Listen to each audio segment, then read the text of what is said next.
Sa headlines kan mga barata, ingreso kang Naga City People's Mall ngunya na taon 2022. Baging kapareho kang koleksyon kang taon 2018. Department of Trade and Industry Camarines Sur higot ang pagmonitor sa presyo ka mga pangenot na produkto ngunya na pinagpapasunod ang price freeze. Driver ka motorsiklong nakabangga sa punin kahoy sa Barangay del Rosario, Siyudad kang Naga. Binawian na nin buhay. Bangkay na nasa pod sa salog kang Kamaligan, Camarines Sur. Bistado na. Diyos marhay na hapon. Ako si Mark Mendoza, ang sa indong tagapaghatod Bareta. Nakamonitor ngunya ng Department of Trade and Industry Camarines Sur sa presyo kang pangenot na barakalo na sakop kan ipinapasunod na price freeze matapos ideklara ang state of calamity sa nagkapirang probinsya, kabali na ang Bicol. Aramon taman ang kumpletong detalye sa report ni Melvin Machado. Kinumpirma ni Sir J. Ablan kang Department of Trade and Industry sa Camarines Sur na regular ang sedang pagmonitor kamanlain-lain na produkto sa merkado asin sa mga mall. Asin ngunya na nag-epekto ang state of calamity sa Bicol kasabay ang price freeze, mas doble subot ang sendang pagmonitor. Alagad igwang paglilinaw ang DTI sa pag-implementar kang price freeze. Upon declaration kang state of calamities, per Price Act, talagang naka-price freeze. Pero po, bakong gabos na produkto. Only those products categorized as basic necessities. So ano po ini mga basic necessities? Iyo po ini ang mga sardinas, ito pong mga instant noodles, itong sabong panglaba, itong kape, gatas, particular po itong evaporada, kondensada, itong powdered fruit milk, ito pong kandila, itong water, particular po itong mineralized, itong distilled, saka itong purified. And then, ito man pong produkto kang pandesal, saka po itong sliced bread, pero ito pong mga nakapack.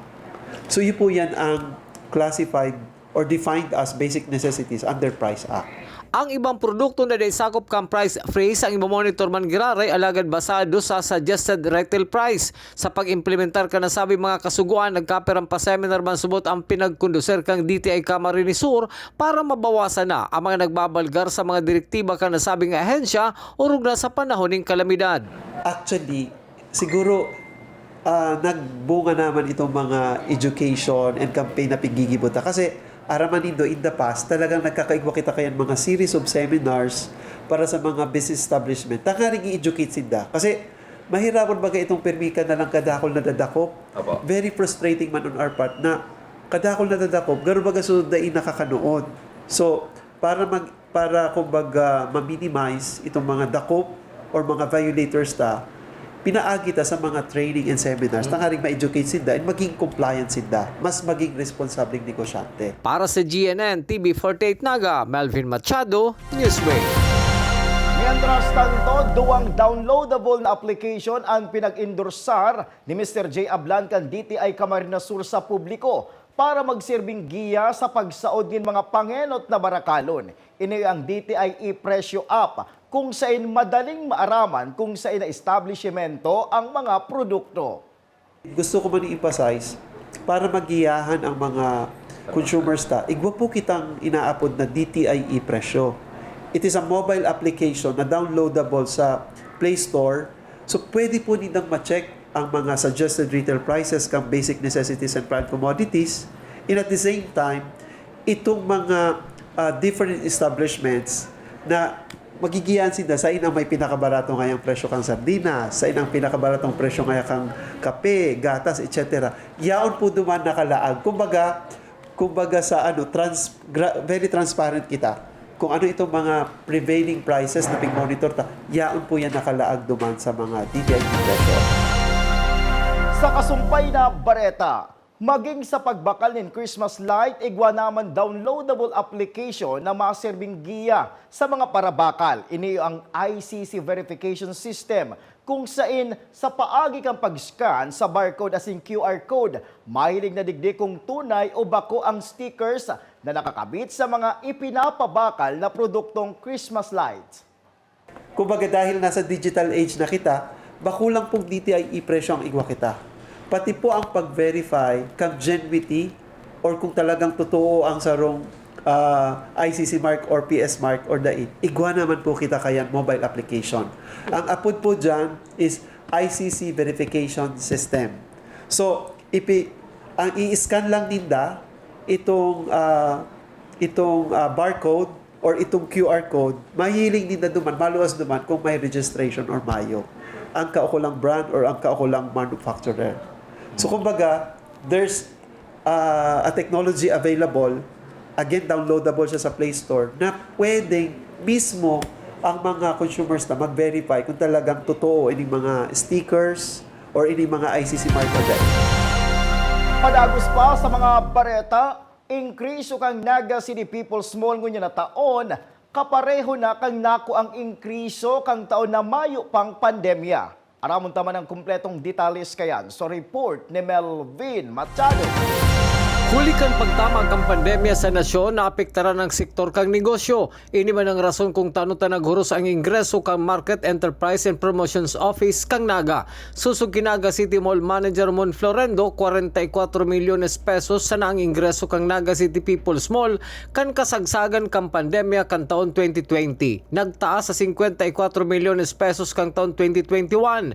Asin ngunya na taon 2022, pwede makatimos ang saing opisina nin 60 million pesos kapareho ini kang ingreso kang taon 2018 na mayo pang pandemya.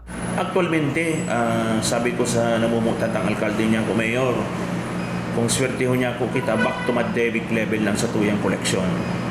I am expecting na mga 60 million ang total na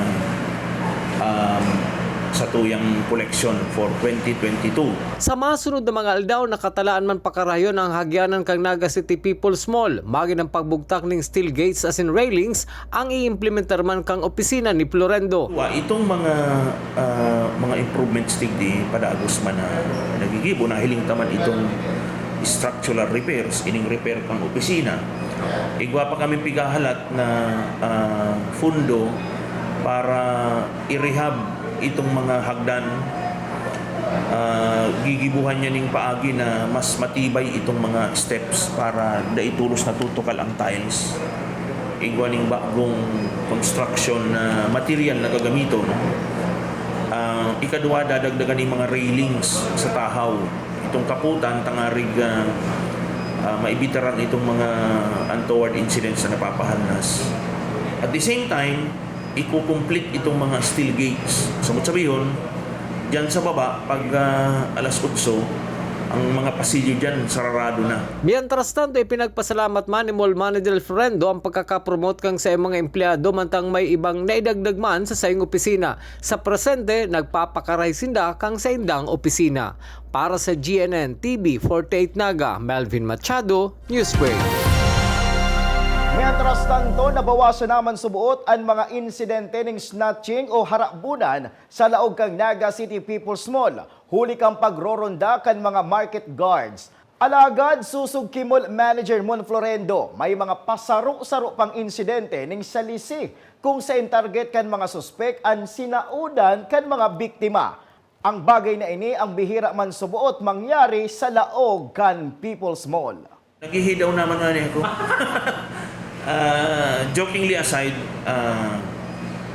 naman talaga itong nadadangog na mga serious incident of snatching, robbery, or whatever crime on property and person. Ang may padikit-dikit lang yan, ito mga salisi. Ito bagang ngayong may sinaudang ka. Tapos may babakalong ka pang prutas, pagbugtak mo kan sa imong sandubag, ng sinaudan, kang kukuanon mo, iba nang bitbit. Ano? But these are very few incidents. Siguro ining mga may kaisipan na maraot, aram na may mga CCTV, madali ka isindang mahiling eh. Plus, pag medyo matawang sarong lugar, itong samuyang CCTV operator, pigraradyoan na si mga gwardyata na magpasiring sa lugar na yan, tamatawang. Sa pagbabalik kang Newsbreak, bangkay na nakuha sa salog kan Kamaligan, Camarines Sur na bisto na. Yan asin iba pang mga bareta sa pagwalta kang GNN TV 48 Naga Newsbreak.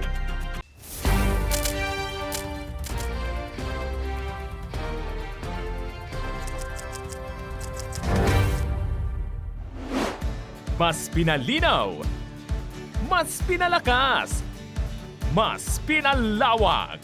Ang GNN TV 48 Naga, digital na! Kung ang inyong TV sets ay digital ready na, pindutin ang scan o search channel button at makikita ang GNN TV Channel 48. Maaaring gumamit ng indoor o outdoor antenna para sa mas klarong panonood.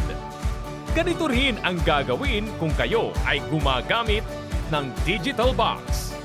Sa mga susunod na araw, asahan ang mga programang malapit sa puso ng mga Bicolano. Sa oras ng sakuna, isa sa mga kailangan natin sa ating tahanan ay isang gubag. Ang isang gubag ay naglalaman ng tubig, mga dilata at biscuits upang hindi tayo magutom, energy bars o energy drink, first aid kit, communication devices tulad ng flashlights at batteries, whistles o pito, portable radio at extra cellphone. Mas mabuti kung meron tayong prepaid load guard. Tools tulad ng Swiss knife at gunting. Maaari din tayo magdagdag ng lubid. At huwag natin kakalimutan ang hygiene kit. Naglalaman ng sabon, tissue, toothpaste, toothbrush at face mask. Sa lahat ng oras, laging bukas, nakahanda ang aming tanggapan. Tandaan, ang Bicolanong alerto, pirming protektado. Naghahanap ka ba ng one-day printing? Look for AET Ads. We offer tarpaulin printing, billboards, panflex, laser cutting, and stainless for quality signages and many more. Your signage is the face of your business. Kaya ano pang hinihintay mo? I-level up mo na ang signages at billboard mo. Matatagpuan sa Pabidon 4, Door 5, Panganiban Drive, Naga City, in front of Boy Scout and Girl Scout of the Philippines. Sa Central Branch, located at Barangay Dinaga, Naga City, Salbay, Barangay Sagpon, Daraga Albay. For inquiries, you may call or text at 205-5322 or 0998-952-7485 and look for Mr. Willis Soliman. AET Ads ka na, your one-day quality printing.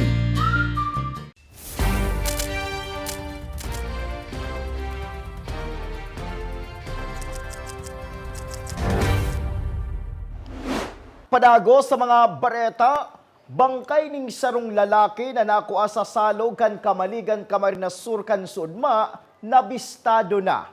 May follow-up report si Jerome Breeze.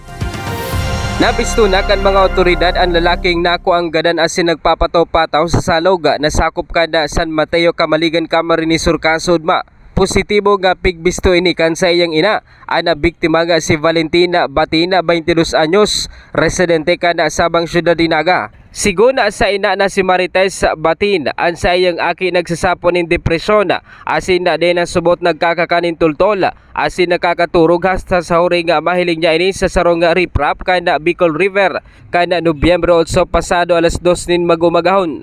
Basado sa ginibong post-mortem examination kan doktor, may nahiling nalugad sa may kiray asin dugo sa talinga ana biktima, alagad mayo nga sinyalis nin foul play. Nagsayo man naman ang pamilya na ipa-autopsy ang bangkay. Para sa GNN TV 48 Naga, Jerome Breeze, Newsbreak. Padago sa mga bareta, sarong miyembro kan rebelding grupo sa Barangay Santa Barbara, Bulusan, Sorsogon ang nagdesisyon na magsuko na sa tropa kan gobyerno matapos ang pakiulay mismo kan sa iyang pamilya. Kasabay kang pagsuko ang nasabing dating rebelde ang pagtukdukman kung saan nakatago ang M16A1 rifle, mga bala, anti-personnel mine, asin iba pang war materials. Saro pang M16A1 rifle na subuot pinagtago kang sarong Alex ang narecover kan militar. Si alias Alex ang nagsuko naman sa mga otoridad. Nagpasalamat man si Major General Alex Luna, Division Commander kang 9th Infantry Division Philippine Army sa suporta kan mga Sorsoganon sa programa kan gobyerno. Sa iba pang police report, driver kan motorsiklo na nakabudal sa punin kahoy sa Barangay Del Rosario, Syudad ng Naga, pinagbawian na nin buhay, mientras na pinagbubulong sa ospital. Aramot ang kompletong detalye sa report ni Jerome Breeze. Nagusnaga binawianin buhay sa Bicol Medical Center pasado alas 2 nina magumagahon kaso bago. Ang driver kada motorsiklo na nakabudal sa punin kahoy sa Kalabaan Candel Rosario Ciudad de Naga kana nakaliis na banggi. Sa latest report kana PNP Naga, kaso bagong aga binawianin buhay ang motorista nga si Marca Joseph Dolormente kana marupit Kamaligan Camarines Sur. Sakay ang backrider na si Carl Alonos na presente nga nagpaparahiman ngunyan sa ospital. Napagaraman na ang duwa nga persona ang dancer kan Kapitolyo Provincial kan Camarines Sur kaya ang mismo nga grupo namumundo man sa pagagadan kan senda nga kaibahan matapos ang aksidente. Para sa GNN TV 48 Naga, Jerome Briz, Newsbreak. Padagos sa mga bareta, mga kagamitan sa pagtanom itinao sa 5 barangay sa Banwaanin, San Fernando, Camarines Sur. Aram mo ang pletong detalye sa report ni Jerome Briz. Isinagibo kaso bagong aga ang pagtaw kana mga kagamitan sa pagtatanom sa 5 barangay kana San Fernando, Camarines Sur. Sigun kay Mayor Fermin Mabolo, dakulang bagay ang pagtatanom kaya kaipuhan man na masuportahan ang mga paratanom sa sayanang banwaan sa pagikan pagtaunin mga gamit sa pagtatanom katabang ang Municipal Agriculture Office sa San Fernando asin Department of Agriculture. Tuwag ang Municipal Agriculture Office, ang Department of Agriculture Regional Office by ang si Mau Alan Salvador kaya ini programa katuwang ang lokal na gobyerno. Organic fertilizer, isong, tanong, asaga, pala, kantag, pambubo. Kompleto na ini para makapag-produce ng bahay kubo. So, mga gulay sa bahay kubo. Kabali man sa mga barangayan Alyansa, Pipian, Pamukid, Grijalbo Asin Plan sa San Fernando sa mga natawani na gamit sa lado kan Municipal Agriculture Office San Fernando sa logan 22 na barangay. Nasa 5 barangay sa naan na qualify tangani nga maging beneficiaryo kan programa. So 5 lang po ang na-identify me as na-qualify naman kasi po sa Samoya T-shirt na guidelines na siya din po awardan niya sa kanya. And ini po mga barangay na ini, kabali po ang barangay Alyansa, barangay Lansa, barangay Pamukid, Pipian, at yung barangay Grijalbo. So sindalan po ang na-qualify na po out of 22 barangay na target ni Kota. So sindalan po muna initially ang na-qualify. And sa barangay po, katuwang sa ang barangay council, kasi kaiba naman itong grupo na mag-aasikaso kay niya para maging sustainable ang programa. Dakula man ang pasasalamat ni Nanay Jennifer Aborde kan Barangay Alyansa na inulitan na tatawan sila ni atensyon lalo na ang mga paratanom kada lokal na gobyerno kada Banwaanin San Fernando. Ang masasabi ko, magayon po ang pagtanong at pasalamat sa Pilipinas sa farmer, mayo kami.